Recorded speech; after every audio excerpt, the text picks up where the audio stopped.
श्री शिवाय नमस्तुभ्यम। हर हर महादेव।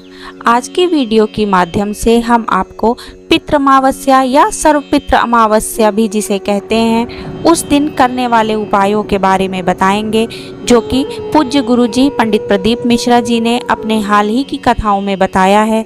उन्होंने बताया कि यदि अगर आप पूरे श्राद्ध पक्ष में अपने पितरों के लिए कुछ नहीं कर पा रहे हैं, कोई तर्पण नहीं कर पा रहे हैं, कोई पिंडदान नहीं कर पा रहे हैं, कोई दान नहीं कर पा रहे हैं, आपने पूरे श्राद्ध पक्ष भर कुछ भी नहीं किया है, कुछ भी अपने पितरों के नाम से नहीं किया है, तो अमावस्या के दिन आपको कौन से ऐसे उपाय करने चाहिए कि जिससे आपके पितृ प्रसन्न होंगे, आपको आशीर्वाद देंगे, आपके घर में हमेशा खुशहाली बनी रहेगी, आपके घर की बरकत हमेशा बनी रहेगी।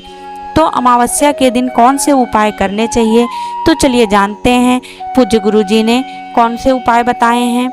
तो पहला उपाय गुरुजी ने बताया है कि पीपल के वृक्ष के नीचे 2 दीपक का उपाय।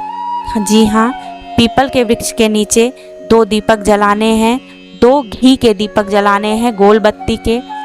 एक दीपक के आगे एक चावल रखना है हल्दी से रंगा हुआ, और दूसरे दीपक के आगे आपको लाल कुमकुम से रंगा हुआ चावल रखना है। इन दोनों चावलों को उन दीपक के आगे रख के आपको उन दीपकों को प्रज्वलित करना है।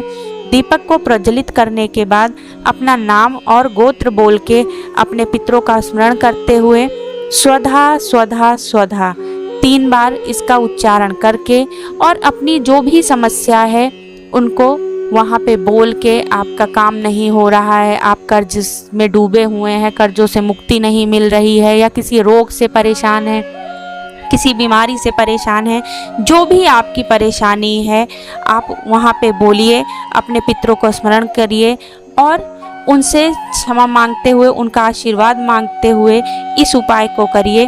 देखिए आपके पितर अवश्य ही प्रसन्न होंगे। और ऐसा उपाय अमावस्या के दिन आपको करना है। ये आप प्रत्येक माह की अमावस्या के दिन कर सकते हैं। देखिएगा आप 4-5 अमावस्या ही इसको करेंगे, आपके जीवन में बदलाव आपको नजर आने लगेंगे। महादेव आप पे कृपा करेंगे ही करेंगे। अब बढ़ते हैं गुरुजी द्वारा अमावस्या के दिन बताए गए दूसरे उपाय की ओर, जो हमें अमावस्या के दिन ही करना चाहिए। तो अमावस्या के दिन यदि आपने पूरे श्राद्ध पक्ष में ब्राह्मणों को दान नहीं दिया है, गौ माता को ग्रास नहीं दिया है, कुछ भी नहीं किया है, तो आपको क्या करना है, अमावस्या के दिन किसी तालाब, बावली या कुआं या कोई भी ऐसा जलाशय, उसके पास आपको जाना है। एक घी का दीपक आपको वहां प्रज्वलित करना है, लंबी बाती का घी का दीपक आपको वहां जलाना है। दीपक को प्रज्वलित करते समय आप अपना नाम और गोत्र बोल के अपने पितरों का स्मरण करिए, भगवान भोलेनाथ का स्मरण करिए और उनसे अपने जीवन में आशीर्वाद मांगिए, अपने घर में खुशहाली मांगिए और अपनी जो भी समस्याएं हैं उसको उनसे उनका निवारण करने के लिए कहिए, उनसे क्षमा मांगिए। देखिए आपके पितर अवश्य ही प्रसन्न होंगे और आपके जीवन में सुख, शांति और समृद्धि आएगी ही आएगी। अब बढ़ते हैं गुरुजी द्वारा बताए गए अगले उपाय की ओर। गुरुजी ने बताया कि जो भी इंसान बहुत दिनों से परेशान है, कर्ज से मुक्त नहीं हो रहा है, एक कमा रहा है, 4 खर्च हो रहे हैं, या घर में कोई ना कोई बीमार बना ही हुआ है, घर में कोई पितृ दोष लगा है, या कुछ भी ऐसा है कि जो उसकी समस्याएं ख़त्म ही नहीं हो रही है, वो किसी नौकरी के लिए परेशान है तो उसे नौकरी नहीं मिल रही है, या किसी परीक्षा में आप जाते हैं बार बार असफल हो जाते हैं, नौकरी का इंटरव्यू देते हैं मगर आपका सिलेक्शन नहीं हो रहा है। तो इस तरह से लगे हुए पितृदोष को हटाने के लिए आपको क्या उपाय करना है, तो आपको ये उपाय करना है कि एक कटोरी में आपको चावल लेना है। अमावस्या के दिन एक कटोरी में आपको चावल लेना है, उसमें एक कपूर रखना है और शाम के समय प्रदोष काल में उसे अपने घर के दरवाजे पे रख के उसे जलाना है। घर के दरवाजे पे एक तरफ दाहिने तरफ रख के उसे जलाना है। जलाने के बाद अपने पितरों का स्मरण करना है। पितरों का स्मरण करने के बाद स्वधा स्वधा स्वधा 3 बार इस मंत्र का उच्चारण करके अपने पितरों से अपनी जो भी समस्या है उन्हें कहें और उसका समाधान करने के लिए उन्हें कहें, उनसे उनको याद करें देखिएगा आपके पितृ अवश्य प्रसन्न होंगे। अब वो जो चावल बचा है उसको अमावस्या के दूसरे दिन किसी वृक्ष के नीचे आप डाल दें, पक्षियों को डाल दें, कहीं पे भी ले जाके उस चावल को आप डाल दें। अमावस्या के दूसरे दिन मतलब जिस दिन नवरात्र का प्रारंभ होता है, तो उस दिन आपको ये करना है, चावल उठा के दूसरे दिन आपको पक्षियों को डाल देना है।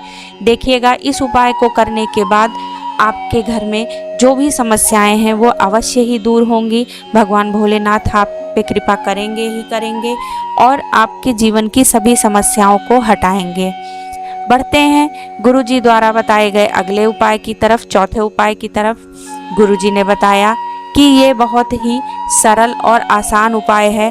अगर आप पूरे श्राद्ध पक्ष भर में कुछ भी नहीं कर पा रहे हैं, कोई भी उपाय नहीं कर पाए हैं और दीपक भी नहीं जला पा रहे हैं, कोई भी ऐसा उपाय आपने श्राद्ध पक्ष भर में नहीं किया है और आप पे पितृदोष लगा हुआ है, तो उसका क्या निवारण करना है? एक बहुत सरल ही उपाय है।